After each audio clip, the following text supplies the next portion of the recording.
ಅವರೆಲ್ಲ ಒಂದೇ ವಯಸ್ಸಿನ ಸ್ನೇಹಿತರು. ಯಾರೊಬ್ಬರಿಗೂ 18 ವರ್ಷವೂ ತುಂಬಿರಲಿಲ್ಲ.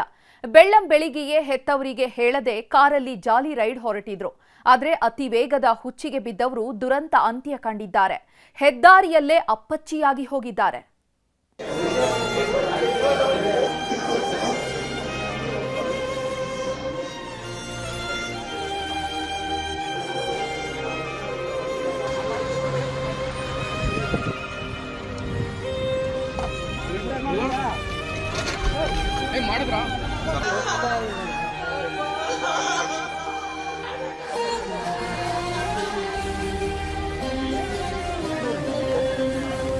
ಬೆಳಗ್ಗೆ 4:15 ಸಮಯ. ಇನ್ನೂ ಕತ್ಲು ಕಳೆದಿರಲಿಲ್ಲ. ಅಲ್ಲೊಂದು ಇಲ್ಲೊಂದು ವಾಹನಗಳು ಓಡಾಡ್ತಿದ್ವು. ಮೈ ಕೊರೆವ ಚಳಿಯ ಮಧ್ಯೆ ಕಾರು ಹತ್ತಿದವರು ಬೆಳ್ಳಂ ಬೆಳಗ್ಗೆಯೇ ಖುಷಿ ಮೂಡಲಿ ತೇಲಾಡ್ತಿದ್ರು. ಹೊಸಕೋಟೆ ಬಿರಿಯಾನಿ ಸವಿಯಲು ಪ್ಲಾನ್ ಮಾಡಿದ್ರೋ ಅಥವಾ ಜಾಲಿ ರೈಡ್ ಹೊರಟಿದ್ರೋ ಗೊತ್ತಿಲ್ಲ. ಕಾರ್ ಹತ್ತಿದವರೇ ಸೀದಾ ಹೊಸಕೋಟೆ ಹೆದ್ದಾರಿಗೆ ಎಂಟ್ರಿ ಕೊಟ್ಟಿದ್ದಾರೆ. ಮನೆಯಿಂದ ಹೊರಟು ಕೆಲವು ಕ್ಷಣಗಳಾಗಿತ್ತಷ್ಟೇ. ಅಷ್ಟರಲ್ಲಾಗಲೇ ವಿಧಿ ಹೊಂಚು ಹಾಕಿ ಕೂತಿದ್ದ.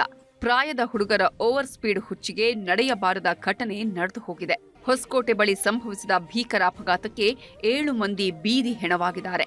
ಮೊದಲು ತನ್ನ ಪಾಡಿಗೆ ತಾನು ಹೋಗ್ತಿದ್ದ ಬೈಕ್ ಸವಾರನಿಗೆ ಡಿಕ್ಕಿ ಹೊಡೆದಿದ್ದಾರೆ. ನಂತರ ಕಣ್ಮುಚ್ಚಿ ಬಿಡೋದ್ರೊಳಗೆ ಕ್ಯಾಂಟರ್ಗೆ ಡಿಕ್ಕಿ ಹೊಡೆದಿದೆ. ಕಾರು ಕುದ್ದಿದ ರಭಸಕ್ಕೆ ಬೈಕ್ ಸವಾರನ ಜೊತೆಗೆ ಒಟ್ಟು 7 ಮಂದಿ ಅಪ್ಪಚ್ಚಿಯಾಗಿ ಹೋಗಿದ್ದಾರೆ. ಸೂರ್ಯೋದಯದ ಹೊತ್ತಲ್ಲಿ ರಕ್ತದೋಕುಳಿ. 7 ಮಂದಿ ಅಪ್ಪಚ್ಚಿ, ಒಂದೊಂದು ದೃಶ್ಯವೂ ಘನಘೋರ. ಇದು ಬರೀ ಸಾವಿನ ಅಪಘಾತವಲ್ಲ, ವಿಧಿಯ ಅಟ್ಟಹಾಸ. ಇಂತಹ ಸಾವು ಆ ಜನ್ಮ ಶತ್ರುವಿಗೂ ಕೊಡಬೇಡ ಭಗವಂತ. ಕೈಕಾಲು ನಿಲ್ತಿಲ್ಲ, ಮುಖಮೂತಿ ಯಾವುದೂ ಗೊತ್ತಾಗ್ತಿಲ್ಲ. ಒಬ್ಬರ ತಲೆ ಅಪ್ಪಚ್ಚಿಯಾದ್ರೆ ಇನ್ನೊಬ್ಬರ ದೇಹವೇ ನುಜ್ಜುಗುಜ್ಜಾಗಿದೆ. ಬಹುತೇಕರು ಮಾಂಸದ ಮುದ್ದೆಯಂತಾಗಿದ್ದು, ಒಂದೊಂದು ದೃಶ್ಯವೂ ಘನಘೋರ. ಈ ದೃಶ್ಯವನ್ನ ನೋಡ್ತಿದ್ರೇನೆ ಗೊತ್ತಾಗತ್ತೆ ಅಪಘಾತದ ಭೀಕರತೆ ಅದ್ಯಾವ ಮಟ್ಟಿಗಿತ್ತು ಅನ್ನೋದು. ಇವರಿಗೆಲ್ಲ ಇನ್ನೂ ಪ್ರಾಯದ ವಯಸ್ಸು, 18 ವರ್ಷವೂ ದಾಟಿಲ್ಲ. ಹೆತ್ತವರ ನೆರಳಲ್ಲಿ ಬೆಳಿಬೇಕಿದ್ದವರು ರಕ್ತ ಕಾರ್ಕೊಂಡು ಪ್ರಾಣ ಬಿಟ್ಟಿದ್ದಾರೆ. ಇವರೆಲ್ಲ ಕುಚಿಕೋ ಸ್ನೇಹಿತರು. ಇವತ್ತು ಬೆಳಗ್ಗೆಯೇ ಹೊರಗೆ ಹೋಗೋ ಪ್ಲಾನ್ ಮಾಡ್ಕೊಂಡಿದ್ರು. ಹೀಗಾಗಿ ಬೆಳಗ್ಗೆ 4:15 ಸುಮಾರಿಗೆ ಆಯನ್ ಅನ್ನೋ ಯುವಕ ಮನೆಯಲ್ಲಿ ಹೇಳದೆ ಕಾರು ಹೊರ ತೆಗೆದಿದ್ದಾನೆ. ಸ್ನೇಹಿತರೆಲ್ಲ ಬರ್ತಾ ಇದ್ದಂತೆ SUV 700 ಕಾರು ಏರಿ ಹೊರಟಿದ್ದಾರೆ. ಕಾರಲ್ಲಿದ್ದವರೆಲ್ಲ ಹುಡುಗಾಟದ ವಯಸ್ಸವರೇ. ಹೀಗಾಗಿ ಯಾರೊಬ್ರಿಗೂ ಕಂಟ್ರೋಲ್ ಇರ್ಲಿಲ್ಲ. ನಿಧಾನಕ್ಕೆ ಹೋಗಿ ಅಂತ ಹೆದರಿಸೋರು ಯಾರೂ ಇರ್ಲಿಲ್ಲ. ಖುಷಿಯಲ್ಲಿ ತೇಲಾಡ್ತಿದ್ದವರು ಕ್ಷಣ ಕ್ಷಣಕ್ಕೂ ಆಕ್ಸಿಲೇಟರ್ ರೈಸ್ ಮಾಡ್ತಿದ್ರು. ಕಣ್ಮುಚ್ಚಿ ಬಿಡೋದ್ರೊಳಗೆ ಕಾರಿನ ಸ್ಪೀಡು ಉತ್ತುಂಗದಲ್ಲಿತ್ತು.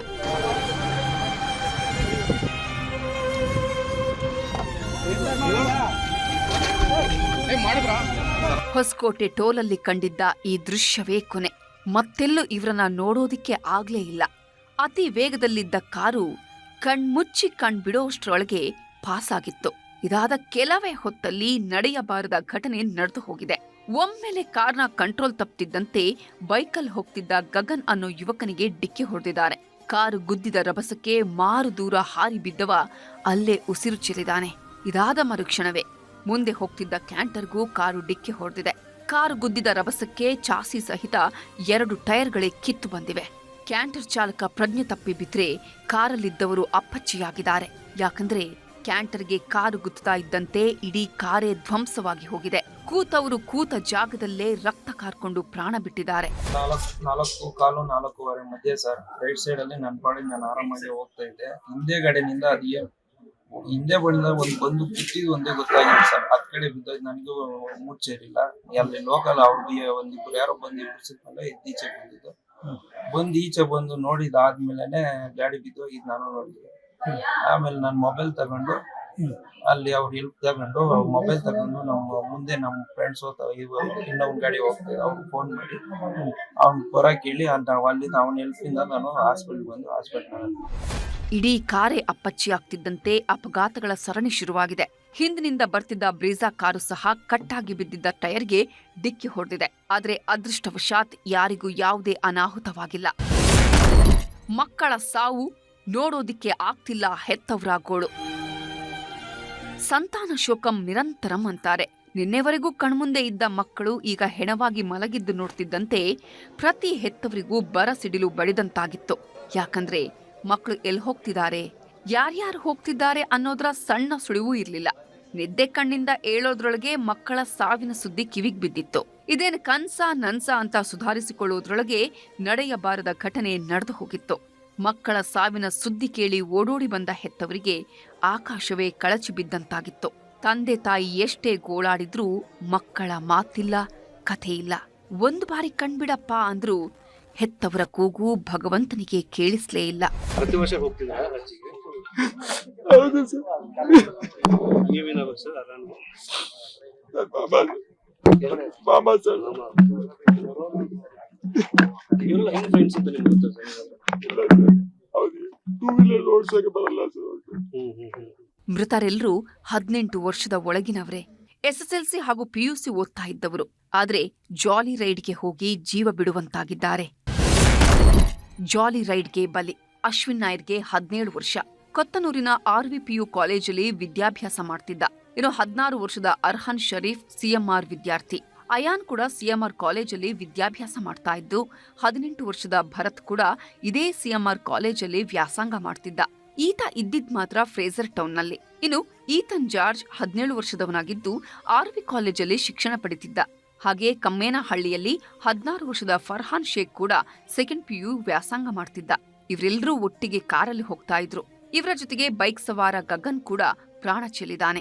ಹೊಸಕೋಟೆಯಲ್ಲಿ ಬೆಳ್ಳಂ ಬೆಳಗ್ಗೆ ಜವರಾಯನ ಅಟ್ಟಹಾಸ ಮೆರೆದಿರುವಂತದ್ದು, ಘಟನಾ ಸ್ಥಳ ಸಾಕಷ್ಟು ಅನುಮಾನಗಳಿಗೆ ಎಡೆ ಮಾಡಿಕೊಟ್ಟಿರುವಂತದ್ದು. 4:30 ವೇಳೆಗೆ ಭೀಕರ ಅಪಘಾತ ಸಂಭವಿಸಿತು. ಅಪಘಾತದಲ್ಲಿ 7 ಜನರು ಸ್ಥಳದಲ್ಲೇ ಸಾವನ್ನಪ್ಪಿದ್ರು. ಈ ಘಟನಾ ಸ್ಥಳದಲ್ಲಿ ಈ ಹಿಂದೆಯೂ ಕೂಡ ಅಪಘಾತ ನಡೆದಿತ್ತ ಅನ್ನೋಂತ ಸಾಕಷ್ಟು ಅನುಮಾನಗಳು ಕೂಡ ಈಗ ಮೂಡ್ತಾ ಇರುವಂತದ್ದು. ಹಾಗಾಗಿ ಏನೋ ಘಟನಾ ಸ್ಥಳದಲ್ಲಿ ಕೂಡ ಈ ಹಿಂದೆ ಏನೋ ಶಾಂತಿಯನ್ನ ಮಾಡಿರುವಂತ ಕುರುಹುಗಳು ಸಹ ಇಲ್ಲಿ ಇರುವಂತದ್ದು. ಇವ್ರು ಯಾರಿಗೂ 18 ವರ್ಷ ತುಂಬಿರ್ಲಿಲ್ಲ. ಹೀಗಾಗಿ ಡ್ರೈವಿಂಗ್ ಲೈಸೆನ್ಸ್ ಕೂಡ ಇರ್ಲಿಲ್ಲ. ಹೆತ್ತವರಿಗೆ ಹೇಳದೆ ಕಾರ್ ತಗೊಂಡು ಬಂದವರು ಈಗ ಈ ರೀತಿ ಅಂತ್ಯ ಕಂಡಿದ್ದಾರೆ. 180 ಸ್ಪೀಡಲ್ಲಿ ಇದ್ದಿದ್ದೇ ಈ ಅಪಘಾತಕ್ಕೆ ಕಾರಣ ಎನ್ನಲಾಗ್ತಿದೆ.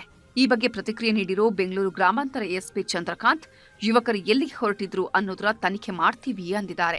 ಇದು ತಂದೆ ತಾಯಿಗೂ ಗೊತ್ತಿಲ್ಲ ಇವ್ರ ಫ್ರೆಂಡ್ಸ್ ಯಾರು ಎತ್ತ ಅಂತ ಹೇಳ್ಬಿಟ್ಟು ಎಲ್ಲ ಪಿಯರ್ ಗ್ರೂಪ್ಸು ಒಂದೇ ಕಾಲೇಜಲ್ಲಿ ಓದ್ದವರೆಲ್ಲ ಬಹುಶಃ ಸುತ್ತಮುತ್ತಲಿನ ಫ್ರೆಂಡ್ಸ್ ಅಂತ ನಾನು ಭಾವನೆ ಮಾಡ್ತೀನಿ. ಯಾವ ಕಾರಣಕ್ಕೆ ಹೋಗ್ತದೆ ಅನ್ನೋದು ಅವ್ರ ಪೋಷಕರು ಸಹ ಗೊತ್ತಿಲ್ಲ. ಈಗ ನಾವೆಲ್ಲರೂ ಅವ್ರನ್ನ ಪೇರೆಂಟ್ಸ್ನ based on the mobile details ನಾವು ಪತ್ತೆ ಮಾಡಿದ್ದೀವಿ. ಒಟ್ನಲ್ಲಿ ಓವರ್ ಸ್ಪೀಡ್ ಹುಚ್ಚು 7 ಮಂದಿಯ ಜೀವ ತೆಗೆದಿದೆ. ಮಕ್ಕಳು ಮಾಡಿದ ಒಂದೇ ಒಂದು ಎಡವಟ್ಟು ಹೆತ್ತವರು ಜೀವನ ಪರ್ಯಂತ ಕೊರಗುವಂತಾಗಿದೆ. ಶರಣು ಹಂಪಿ ಜೊತೆ ಮನುಕುಮಾರ್, ನ್ಯೂಸ್ 18 ಬೆಂಗಳೂರು. 6 ಮಂದಿ ಯುವಕರ ಹುಚ್ಚಾಟಕ್ಕೆ ಅಮಾಯಕನೊಬ್ಬ ದುರಂತ ಅಂತ್ಯ ಕಂಡಿದ್ದಾನೆ. ಕಣ್ಣು ಕಾಣದ ತಾಯಿಯನ್ನ ಮಗುವಿನಂತೆ ನೋಡ್ಕೊಳ್ತಿದ್ದವ ಹೆತ್ತವಳಿಗೂ ಒಂದು ಮಾತು ಹೇಳದೆ ಹೊರಟು ಹೋಗಿದ್ದಾನೆ. ನಗುತ್ತೈತೆ ದೈವ ಅಲ್ಲಿ, ಕಡುತ್ತೈತೆ ಜೀವ ಇಲ್ಲಿ, ವಿಧಿಯಾಟ ಕಂಡೋರ್ಯಾರೋ ಮಾನವ.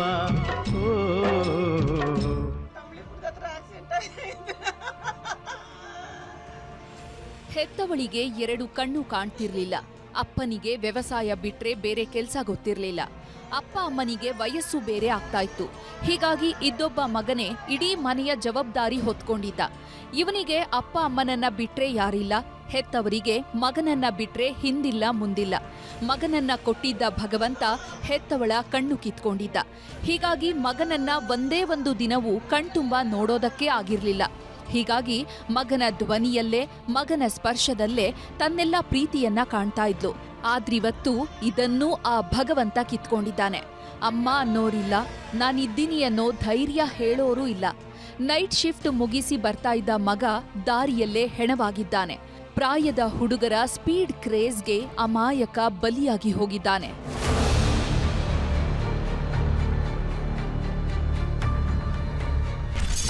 ಹೆತ್ತವಳ ಪಾಲಿಗೆ ಮಗನೇ ಆಗಿದ್ದ ಕಣ್ಗಾವಲು. ಅಮ್ಮ ಬೆಳಿಗ್ಗೆ ಬರ್ತೀನಿ ಎಂದ, ಹೆಣವಾಗಿ ಹೋದ. ಈ ತಾಯಿಯ ಗೋಳಾಟ, ನರಳಾಟ ನೋಡೋದಕ್ಕಾಗ್ತಾ ಇಲ್ಲ. ಇಂಥ ನೋವು, ಇಂಥ ಯಾತನೆ ಯಾರಿಗೂ ಕೊಡ್ಬೇಡ ಭಗವಂತ. ಈತನ ಹೆಸರು ಗಗನ್ ಅಂತ. ಇನ್ನು 24 ವರ್ಷ. ಬೆಂಗಳೂರು ಗ್ರಾಮಾಂತರ ಜಿಲ್ಲೆಯ ದೇವನಹಳ್ಳಿ ಬಳಿಯ ದೇವನಾಯಕನಹಳ್ಳಿ ನಿವಾಸಿ. BCom ಮುಗಿಸಿದ್ದವ ಖಾಸಗಿ ಕಂಪನಿಯಲ್ಲಿ ಕೆಲಸ ಮಾಡ್ತಾ ಇದ್ದ. ತಂದೆ ವ್ಯವಸಾಯ ಮಾಡ್ತಾ ಇದ್ರೆ ತಾಯಿ ಮನೇಲೇ ಇರ್ತಾ ಇದ್ರು. ಹೆತ್ತವಳಿಗೆ 2 ಕಣ್ಣು ಕಾಣ್ತಿರ್ಲಿಲ್ಲ. ಹೀಗಾಗಿ ಹೆತ್ತವಳ ಆರೈಕೆಯನ್ನ ಮಗನೇ ಮಾಡ್ತಾ ಇದ್ದ. ನಿನ್ನೆ ನೈಟ್ ಶಿಫ್ಟ್ ಇದ್ದಿದ್ರಿಂದ ಸಂಜೆ ಮನೆಯಿಂದ ಹೋಗಿದ್ದ. ಕೆಲಸಕ್ಕೆ ಹೋಗೋ ಮೊದಲು ಹೆತ್ತವಳ ಬಳಿ ಒಂದಿಷ್ಟು ಹೊತ್ತು ಮನಸಾರೆ ಮಾತನಾಡಿ ಹೋಗಿದ್ದ. ಇದೇ ಈತನ ಪಾಲಿಗೆ ಕೊನೆಯಾಗಿ ಹೋಯಿತು. ಕೆಲಸಕ್ಕೆ ಹೋಗಿದ್ದ ಸ್ವಲ್ಪ ಹೊತ್ತಿಗೆ ಅದೇನ್ ಅನ್ನಿಸ್ತೋ ಗೊತ್ತಿಲ್ಲ. ಕೊನೆ ಬಾರಿ ತಾಯಿ ಜೊತೆ ಮಾತಾಡ್ಬೇಕು ಅನ್ನುವಂಥ ಆಸೆ ಆಗಿತ್ತೋ ಏನೋ. ಮತ್ತೆ ಹೆತ್ತವಳಿಗೆ ಫೋನ್ ಮಾಡಿ ಒಂದಿಷ್ಟು ಹೊತ್ತು ಮಾತನಾಡಿದ್ದಾನೆ. ಇದೇ ಕೊನೆ. ಮತ್ತೆಂದೂ ಈ ತಾಯಿಗೆ ಮಗನ ಧ್ವನಿ ಕೇಳೋದಕ್ಕೆ ಅವಕಾಶ ಸಿಗ್ಲೇ ಇಲ್ಲ. ಯಾಕಂದ್ರೆ ಹೆತ್ತವಳು ನಿದ್ದೆಗೆ ಜಾರ್ತಾ ಇದ್ದಂತೆ ಇತ್ತ ವಿಧಿ ಗಗನ್ನ ಬಲಿ ಹಾಕೋದಕ್ಕೆ ಹೊಂಚು ಹಾಕಿತ್ತು. 3:30 ಸುಮಾರಿಗೆ ಆಫೀಸ್ನಿಂದ ಮನೆಗೆ ಹೊರಟಿದ್ದ ಗಗನ್ ಇನ್ನೊಂದ್ ಸ್ವಲ್ಪ ದೂರ ಹೋಗಿದ್ರೆ ಮನೆ ಸೇರ್ಕೊಳ್ತಾ ಇದ್ದ. ಆದ್ರೆ ಅಷ್ಟೊತ್ತಿಗಾಗಲೇ ವೇಗವಾಗಿ ಬಂದ XUV ಕಾರು ಗಗನ್ ಬೈಕ್ಗೆ ಡಿಕ್ಕಿ ಹೊಡೆದಿದೆ. ಗುದ್ದಿದ ರಭಸಕ್ಕೆ ಹಾರಿ ಬಿದ್ದ ಗಗನ್ ಅಲ್ಲೇ ಪ್ರಾಣ ಚೆಲ್ಲಿದ್ದಾನೆ. ಆ ಕ್ಷಣವೇ ಕಂಟ್ರೋಲ್ ತಪ್ಪಿದ ಕಾರು ಮುಂದೆ ಹೋಗ್ತಾ ಇದ್ದ ಕ್ಯಾಂಟರ್ಗೆ ಡಿಕ್ಕಿ ಹೊಡೆದಿದೆ. ಇದರ ಪರಿಣಾಮ 7 ಮಂದಿ ಸ್ಥಳದಲ್ಲೇ ಪ್ರಾಣ ಬಿಟ್ಟಿದ್ದಾರೆ.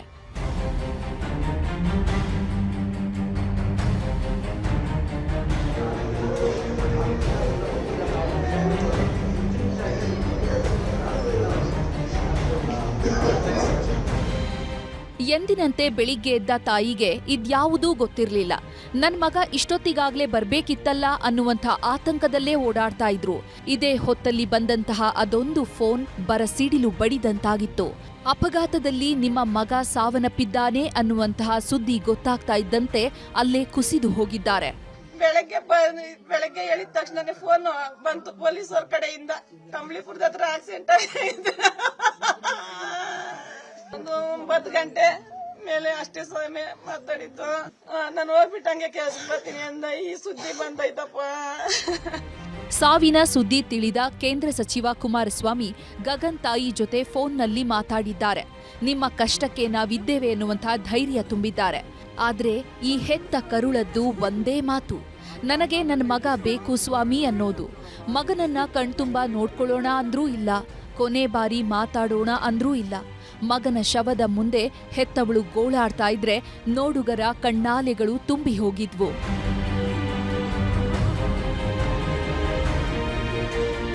ಒಟ್ನಲ್ಲಿ ಯಾರೋ ಮಾಡಿದ ತಪ್ಪಿಗೆ ಅಮಾಯಕ ಬಲಿಯಾಗಿದ್ದಾನೆ ಅನ್ನೋದೇ ದುರಂತ. Bureau report, news 18. ಆ ತಾಯಿಗೆ ಮಗಳು ಅಳಿಯನ ಬಿಟ್ರೆ ಬೇರೆ ಯಾರೂ ಇರಲಿಲ್ಲ. ಗಂಡ ಕೂಡ ಸಾವನ್ನಪ್ಪಿದ್ರು. ಆದ್ರೆ ಇತ್ತೀಚೆಗೆ ಗಂಡ ಕೂಡಿಟ್ಟಿದ್ದಂತಹ ಸೈಟ್ ಒಂದನ್ನ 40 ಲಕ್ಷಕ್ಕೆ ಮಾರಿದ್ರು. ಇದರ ಮೇಲೆ ಕಣ್ಣಿಟ್ಟ ಮಗಳು ಹೆತ್ತವಳ ಹೆಣ ಉರುಳಿಸಿದ್ದಾಳೆ.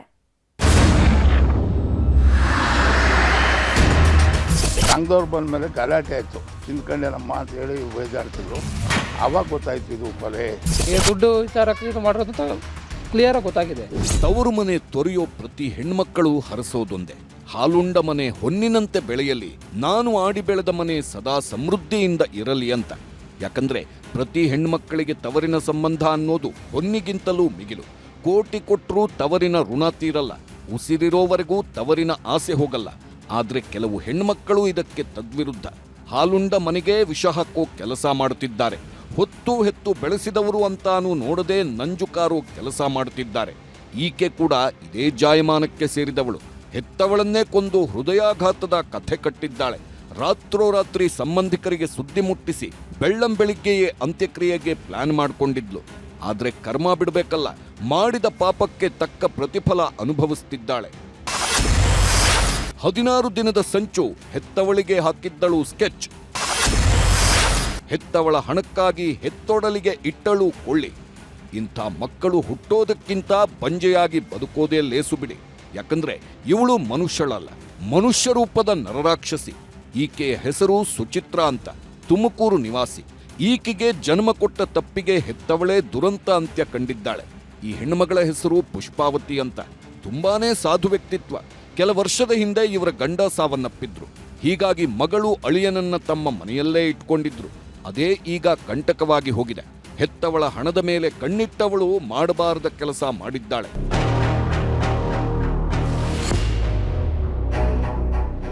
ಮಧ್ಯರಾತ್ರಿ ತನ್ನ ದೊಡ್ಡಪ್ಪನಿಗೆ ಫೋನ್ ಮಾಡಿದವಳು ತಾಯಿಗೆ ಎದೆನೋವು ಕಾಣಿಸ್ಕೊಂಡಿದೆ ಅಂತ ಹಸಿ ಹಸಿ ಕತೆ ಹೇಳಿದ್ಲು.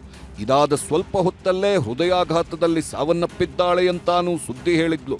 ಬೆಳಗಾಗ್ತಿದ್ದಂತೆ ಆತುರಾತುರವಾಗಿ ಅಂತ್ಯಕ್ರಿಯೆ ನಡೆಸಲು ರೆಡಿಯಾಗಿದ್ರು. ಆದ್ರೆ ಮುಖದ ಮೇಲಿದ್ದ ಸಣ್ಣ ಪುಟ್ಟ ಕಲೆ ಹತ್ತಾರು ಅನುಮಾನ ಹುಟ್ಟಿಸೋದಕ್ಕೆ ಶುರು ಮಾಡಿತ್ತು. ಯಾವಾಗ ಪೊಲೀಸರು ಎಂಟ್ರಿ ಕೊಟ್ರೋ ಪಾಪಿ ಮಗಳು ಮಾಡಿರೋ ಕೊಲೆ ರಹಸ್ಯ ಬಿಚ್ಕೊಂಡಿದೆ. ಸ್ಟೇಷನ್ಗೆ ಕರ್ಕೊಂಡು ಹೋಗಿ ವಿಚಾರಣೆ ಮಾಡುತ್ತಿದ್ದಂತೆ ಅಲ್ಲೊಂದು ಕಥೆ ಹೇಳಿದ್ಲು. ಸುಳ್ಳನ್ನೇ ಸತ್ಯ ಅನ್ನೋ ರೇಂಜ್ಗೆ ಸ್ವಾಮೀಜಿಯ ಕಥೆ ಪುಂಗಿದ್ದಳು. ನನ್ನ ತಂದೆ ಸಾವನ್ನಪ್ಪದ ಮೇಲೆ ಒಬ್ಬ ಸ್ವಾಮೀಜಿಯನ್ನ ಭೇಟಿ ಮಾಡಿದ್ದೆ. ಅವರು ನಿಮ್ಮ ತಂದೆ ಸಾವಿಗೆ ನಿಮ್ಮ ತಾಯಿಯೇ ಕಾರಣ, ಅವರೇ ಮಾಟ ಮಾಡಿಸಿದ್ದಾರೆ, ನಿನಗೂ ಮುಂದೆ ತೊಂದರೆ ಇದೆ ಎಂದಿದ್ರು. ಹೀಗಾಗಿ ನಾನೇ ನನ್ನ ತಾಯಿಯನ್ನ ಸಾಯಿಸಿದೆ ಅಂತ ಹಸಿ ಹಸಿ ಕತೆ ಹೇಳಿದ್ಲು. ಫೋನ್ ಮಾಡಿದ್ರು ರಾತ್ರಿ 2 ಗಂಟೆಗೆ, ದೊಡ್ಡಪ್ಪ ಅಮ್ಮ ಎದೆನವು ಅಂತ ಬಡ್ಕೊಂತೈತೆ, ಹೆಂಗೆ ಮಾಡೋದು ಯಾಕೆ ಮಾಡೋದು ಅಂತ. ದೊಡ್ಡಪ್ಪ ಕರ್ಕೊಂಡೋಗಿದ್ವಿ, ಹೋಗ್ತಾ ದಾರಿ ಒಳಗೆ ಹೊರಟೋತು, ಆಸ್ಪತ್ರೆ ಒಳಗೆ ಬಿಟ್ಕೊಳ್ಳಲಿಲ್ಲ. ಈಗ ಆಂಬುಲೆನ್ಸು ಬುಕ್ ಮಾಡಿ ಹಾಕ್ಬಿಟ್ಟಿದ್ದೀವಿ, ಆಂಬುಲೆನ್ಸ್ ಕ್ಯಾನ್ಸಲ್ ಮಾಡೋಕ್ಕಾಗಲ್ಲ, ತಾಂಬಂದ್ಬಿಡ್ತೀನಿ ದೊಡ್ಡಪ್ಪ ಅಂದು. ಇನ್ನು ಹಾರ್ಟ್ ಅಟ್ಯಾಕ್ ಆಗೈತೆ ಅಂದಮೇಲೆ ಇನ್ನೇನು ಮಾಡೋದು, ತಾಂಬರಮ್ಮ ಅಂದೆ. ಕೊಲೆಗಾತಿ ಸುಚಿತ್ರಾ ಕ್ಷಣಕ್ಕೊಂದು ಕತೆ ಹೇಳ್ತಿದ್ದಳು. ಹೀಗಾಗಿ ಪೊಲೀಸರಿಗೂ ಈಕೆ ಮೇಲೆ ಅನುಮಾನ ಕಾಡುವುದಕ್ಕೆ ಶುರುವಾಗಿತ್ತು. ಯಾವಾಗ ತಮ್ಮ ಸ್ಟೈಲ್ನಲ್ಲಿ ವಿಚಾರಣೆ ಶುರು ಮಾಡಿದ್ರೋ ಅಸಲಿ ಕಹಾನಿ ಬಿಚ್ಕೊಂಡಿದೆ. ಆಟೋ ಚಾಲಕರಾಗಿದ್ದ ಈಕೆಯ ತಂದೆ ಪೈಸೆ ಕೂಡಿಟ್ಟು 2 ಸೈಟ್ ಖರೀದಿಸಿದ್ರು. ಇದರಲ್ಲೊಂದು ಸೈಟನ್ನ ಇತ್ತೀಚೆಗೆ ಪುಷ್ಪಾವತಿ ಸೇಲ್ ಮಾಡಿದ್ರು. ಅದರಲ್ಲಿ ಬಂದಿದ್ದ 40 ಲಕ್ಷ ಹಣವನ್ನ ತಮ್ಮ ಹೆಸರಲ್ಲಿ ಬ್ಯಾಂಕ್ನಲ್ಲಿ ಇಟ್ಕೊಂಡಿದ್ರು. ಇದರ ಮೇಲೆ ಮಗಳು ಹಾಗೂ ಅಳಿಯನ ಕಣ್ಣು ಬಿದ್ದಿದೆ. ಹೆತ್ತವಳ ಹಣಕ್ಕಾಗಿ ನಿತ್ಯ ಕಾಟ ಕೊಡುವುದಕ್ಕೆ ಶುರು ಮಾಡಿದ್ರು. ಇದರಿಂದ ನೊಂದು ಹೋಗಿದ್ದ ಪುಷ್ಪಾವತಿ ತನ್ನ ತಮ್ಮನ ಬಳಿ ಹೇಳ್ಕೊಂಡು ಕಣ್ಣೀರಿಟ್ಟಿದ್ದರಂತೆ. ಇದೇ ಈಗ ಕೊಲೆಯ ಸುಳಿವು ಕೊಟ್ಟಿದ್ದು. ಸಹಜ ಸಾವು ಅಂತ ಅಂದ್ಕೊಂಡಿದ್ವಿ. ಎಲ್ಲ ಬಂದು 8 ಗಂಟೆ 9-10 ಗಂಟೆ ಆಗುವಾಗ ಎಲ್ಲ ಸಂಘದವರು, ಅವರ ಅಕ್ಕಪಕ್ಕ ಮನೆಯವರು, ಅವ್ರ ರಿಲೇಷನ್ನು ಎಲ್ಲರಿಗೂ ನಾವು ತಿಳಿಸಿದ್ವಿ ಮೊದಲೇ.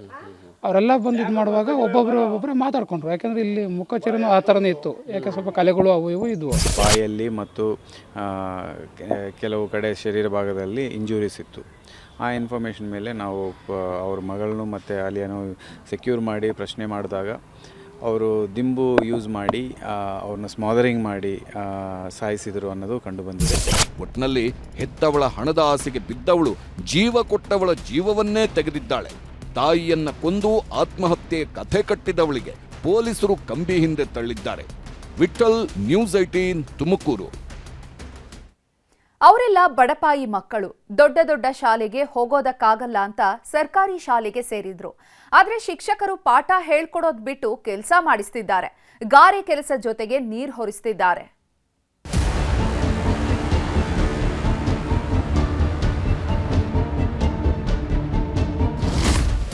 ಜ್ಞಾನ ದೇಗುಲವಿದು, ಕೈ ಮುಗಿದು ಒಳಗೆ ಬಾ ಅಂತ ಪ್ರತಿ ಸರ್ಕಾರಿ ಶಾಲೆಯಲ್ಲೂ ಹಾಕಿರ್ತಾರೆ.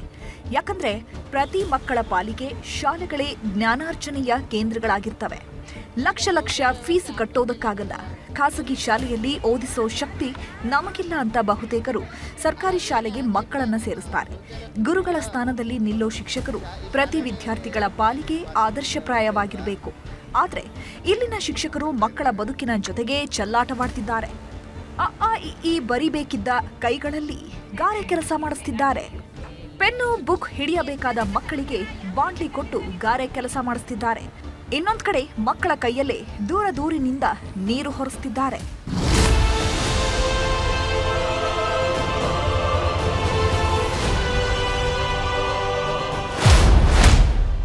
ಪುಸ್ತಕ ಹಿಡಿಯೋ ಕೈಯಲ್ಲಿ ಬಾಂಡ್ಲಿ ಕೊಟ್ಟ ಶಿಕ್ಷಕರು. ಶಾಲಾ ಮಕ್ಕಳ ಗಾರೆ ಕೆಲಸ, ಸ್ಥಳೀಯರು ಕೆಂಡಾಮಂಡಲ. ಮಕ್ಕಳಿಟ್ಕೊಂಡು ಲೋಡ್ ಮಾಡ್ತಾ ಇದ್ದೀರಾ? ಗ್ರಾಮದಲ್ಲಿ ಯಾರನ್ನ ನಿಮ್ಗೆ ಸಹಾಯ ಮಾಡೋದು? ಈ ದೃಶ್ಯ ನೋಡ್ತಿದ್ರೆ ನಿಜಕ್ಕೂ ರಕ್ತ ಕುದೀತಿದೆ. ಇಲ್ಲಿರೋ ಶಿಕ್ಷಕರು ತಮ್ಮ ಮಕ್ಕಳ ಕೈಯಲ್ಲಿ ಇಂಥ ಕೆಲಸ ಮಾಡಿಸ್ತಾರಾ ಹೇಳಿ? ಬಡವರ ಮಕ್ಕಳು ಅಂದ್ರೆ ಹೇಳೋರಿಲ್ಲ ಕೇಳೋರಿಲ್ಲ ಅಂದ್ಕೊಂಡಿದ್ದಾರೆ. ಅಮಾಯಕರ ಕೈಯಲ್ಲಿ ಕೆಲಸ ಮಾಡಿಸ್ಕೊಂಡು ಸಿಕ್ಕಷ್ಟು ಕಾಸು ಮಾಡ್ಕೊಳ್ಳೋದಕ್ಕೆ ನಿಂತಿದ್ದಾರೆ.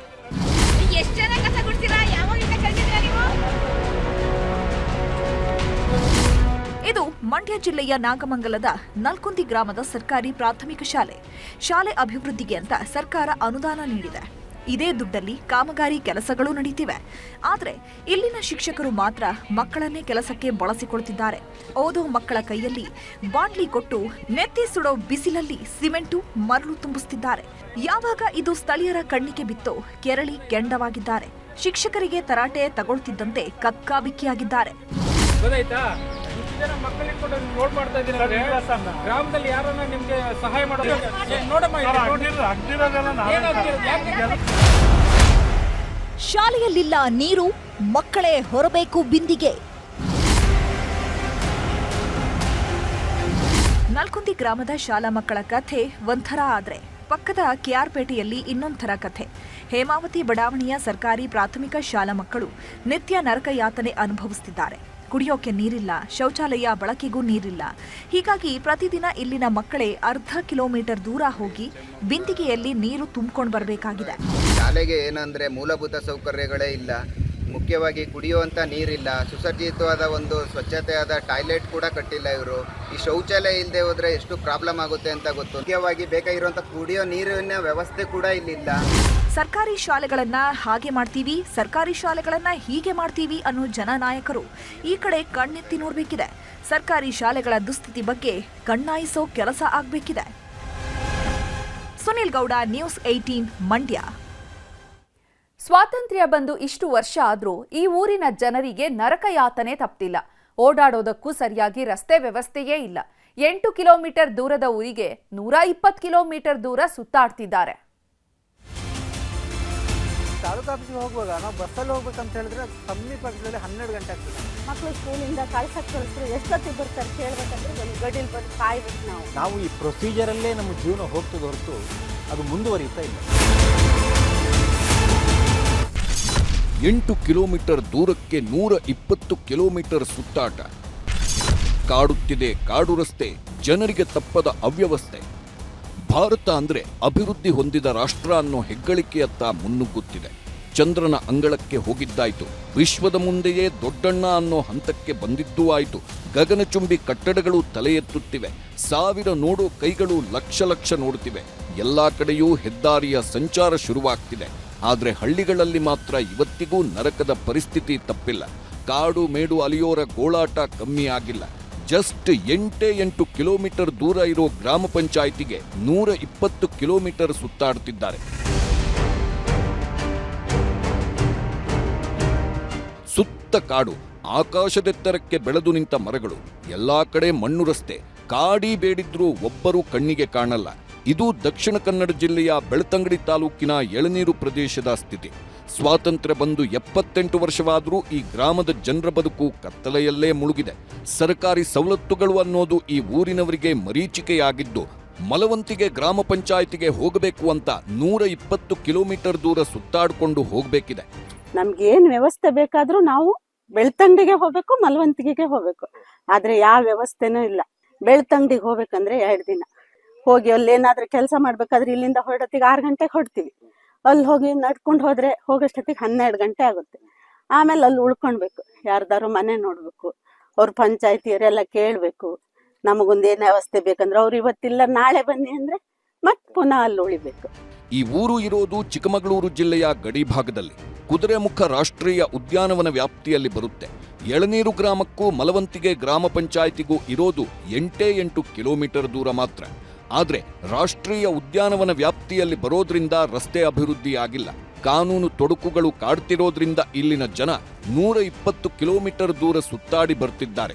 ಕಾನೂನಾತ್ಮಕವಾಗಿ ಇದಕ್ಕೆ ಏನೆಲ್ಲ ಮಾಡಬಹುದಾ ಅದನ್ನೆಲ್ಲ ಮಾಡಿ ಈ ರಸ್ತೆ ಅನ್ನೊಂದು ನಿರ್ಮಾಣ ಆಗುವ ಹಂತಕ್ಕೆ ಒಂದು ಸರ್ವಕಾಲಿಕ ರಸ್ತೆಯಾಗಿ ನಿರ್ಮಾಣ ಆಗಲಿ. ನಾವು ತುಂಬ ಹೈವೇನೆ ಮಾಡಿಕೊಡಿ ಅಥವಾ ಬಹಳ ದೊಡ್ಡದಾಗಿ ಮಾಡಿ ಅಂತಲ್ಲ, ಒಂದು ಸಾರ್ವಜನಿಕರು ಓಡಾಡುವ ರೀತಿಯಲ್ಲಿ ಬೇಕಾದ್ರೆ ಅದಕ್ಕೆ ಕಾನೂನಾತ್ಮಕವಾಗಿ ಅರಣ್ಯ ಇಲಾಖೆಯಿಂದ ಏನು ಗೇಟ್ ಅಳವಡಿಸಬೇಕು, ಅದೆಲ್ಲ ಮಾಡಲಿ. ಅದಕ್ಕೆಲ್ಲ ನಮ್ಮ ಸಹಕಾರ ಇದೆ. ಒಟ್ನಲ್ಲಿ ಗ್ರಾಮ ಪಂಚಾಯಿತಿ ಅಥವಾ ಬ್ಯಾಂಕ್ ಕೆಲಸ ಇದೆ ಅಂದ್ರೆ ದಿನವಿಡೀ ಪರದಾಡಬೇಕು. ಒಂದು ಸಾರಿ ಹೋಗಿ ಬರುವುದಕ್ಕೆ 240 ಕಿಲೋಮೀಟರ್ ಅಲೆದಾಡಬೇಕು. ಇವರ ಈ ಸಮಸ್ಯೆಗೆ ಜನಪ್ರತಿನಿಧಿಗಳೇ ಉತ್ತರ ಕೊಡಬೇಕಿದೆ. ಕ್ಯಾಮರಾಮನ್ ನಿಖಿಲ್ ಸುವರ್ಣ ಜೊತೆ ಕಿಶನ್ ಶೆಟ್ಟಿ, ನ್ಯೂಸ್ 18 ಮಂಗಳೂರು.